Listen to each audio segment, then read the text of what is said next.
Tense, present perfect continuous tense और WH type interrogative sentence. आज समझने वाले हैं आप प्रेजेंट परफेक्ट कंटीन्यूअस टेंस में WH टाइप इंट्रोगेटिव सेंटेंस। लेकिन WH टाइप इंट्रोगेटिव सेंटेंस में मैंने एक बताया था आपको सब्जेक्टिव केस WH वर्ड्स के बारे में, जिसमें 4 वर्ड्स थे। इनके बारे में मैंने बताया था। अगर आपने वो वीडियो नहीं देखी है तो आप मेरे चैनल पे अबाउट सेक्शन पर जाकर, वीडियो सेक्शन पर जाकर वहाँ से आप ये वीडियो देख सकते हैं। लेकिन आज जो मैं बताने वाला हूँ वो है आपका ऑब्जेक्टिव केस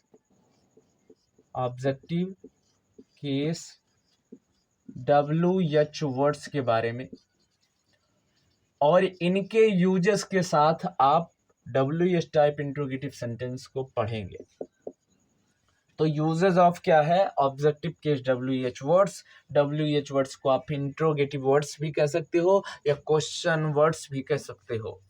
तो सबसे पहले हम क्या करेंगे, ऑब्जेक्टिव केस WH वर्ड्स को समझ लेते हैं। यहाँ पर मैं लिख लेता हूँ वो कौन कौन से वर्ड्स हैं, जैसे कि what, where, why, when, whom और हाउ। ये 6 वर्ड्स हैं जो आपके क्या हैं, ऑब्जेक्टिव केस WH वर्ड्स हैं। और इनके लिए हमारा जो है रूल वो पूरी तरह से अलग होता है। जैसे कि हमने सब्जेक्टिव केस WH वर्ड्स के बारे में पढ़ा तो बिल्कुल वो अलग था। आपने नहीं देखा तो देखिए एक बार ना, आपको बाकायदा समझ में आएगा। हम इन सब के बारे में बात करेंगे। इनके मीनिंग की बात करते हैं तो इसका मीनिंग होता है क्या चीज़, या फिर किस चीज़ कह सकते हो। और फिर उसके बाद वेयर का क्या होता है, कहाँ किस जगह, कहाँ और क्या किस जगह। वाई का क्या होता है, क्यों किस लिए दोनों होगा ना। व्हेन का कब किस जगह, नहीं कब किस समय, क्या होगा कब किस समय। होम का क्या होगा, होम का क्या होगा, किसे यानी किसको, किसे या किसको दोनों होगा, है ना। किसका नहीं होगा, लेकिन ध्यान रखिएगा, किसका किसकी किसके ये नहीं होगा।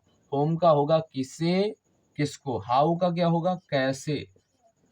और इसका और हो सकता है किस प्रकार ना, किस तरह, ये हो सकता है। ये 6 आपकी क्या है, ऑब्जेक्टिव केस WH वर्ड्स। ये बनते हैं अक्सर ऑब्जेक्ट, और जब ये ऑब्जेक्टिव केस WH वर्ड्स होते हैं तो उनके लिए रूल कुछ इस तरह से होता है जो मैं अभी लिखने जा रहा हूँ। तो सबसे पहले आपको क्या लिखना है, इन्हीं ऑब्जेक्टिव केस WH वर्ड्स को लिख देना है ना। फिर उसके बाद आपको क्या लिखना है, उसके बाद आपको क्या लिखना है, हेल्पिंग वर्ब लिख देना है। क्या लिख देना है, हेल्पिंग वर्ब। जैसे इस टेंस में देखो तो इस टेंस में कौन सा हेल्पिंग वर्ब आएगा, हैज बीन या फिर हैव बीन। मैंने कहा था अगर 2 शब्दों वाली हेल्पिंग वर्ब है तो सब्जेक्ट को उनके बीच में रखा जाएगा। तो हेल्पिंग वर्ब में हैज हैव का यूज करेंगे, फिर उसके बाद क्या यूज करेंगे, सब्जेक्ट, और सब्जेक्ट के बाद बीन का यूज करेंगे। बीन का यूज करने के बाद आपको वर्ब की ING फॉर्म का यूज करना है। फिर उसके बाद आपको ऑब्जेक्ट का, अगर कोई सेकेंड ऑब्जेक्ट है तो यूज करना है ना। और फिर ऑब्जेक्ट के बाद आपको क्या क्यों यूज करना है, ऑब्जेक्ट के बाद आपको यूज करना है अदर्स, नहीं टाइम, सिंस या फॉर यूज करना। क्या यूज करना, सिंस या फॉर यूज करना है। सिंस या फॉर के बाद आपको यूज करना है अदर्स, और लास्ट में क्वेश्चन मार्क। ये हुआ आपका रूल आप ऑब्जर्व करें। फिर ये जो मैं एग्जांपल लिख रहा हूं इनको आप क्या करेंगे, ट्रांसलेट करेंगे।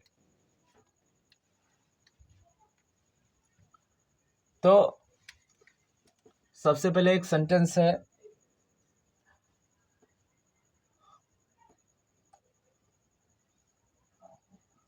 तुम आधे घंटे से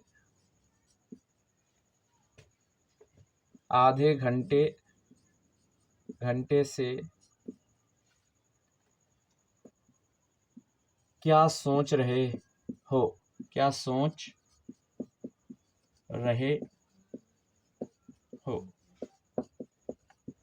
आइडेंटिफिकेशन पता है ना, प्रेजेंट परफेक्ट कंटीन्यूअस टेंस है। इसमें क्या होता है कि काम पूरा नहीं हुआ होता है ना, अभी काम चल ही रहा होता है। तो सबसे पहले हमें क्या लिखना है, सेंटेंस को पढ़ के पता कर लेना है कि कौन सा WH वर्ड आया है या इंट्रोगेटिव वर्ड आया है। तो क्या आया है, क्या की अंग्रेजी क्या है, व्हाट। ये क्या है, ऑब्जेक्टिव केस WH वर्ड है। इसके लिए रूल क्या है, सबसे पहले इसको रखना है, तो सबसे पहले इसको रखेंगे व्हाट। अब उसके बाद हेल्पिंग वर्ब चाहिए, हैज़ या हैव।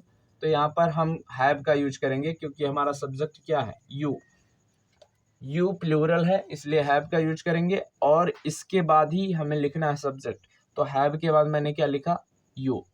और इसके बाद हमें क्या लिखना है, बीन ना। बीन के बाद आपको वर्ब की आईएनजी फॉर्म लिखनी है, वर्ब की आईएनजी फॉर्म। इतना लिखना के तुरंत बाद आपको पीछे चले जाना, सोच रहे लिखना है तो क्या हो जाएगा,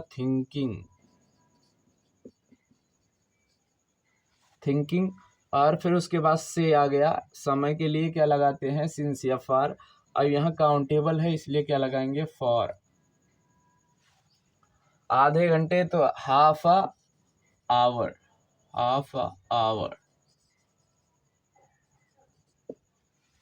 ना।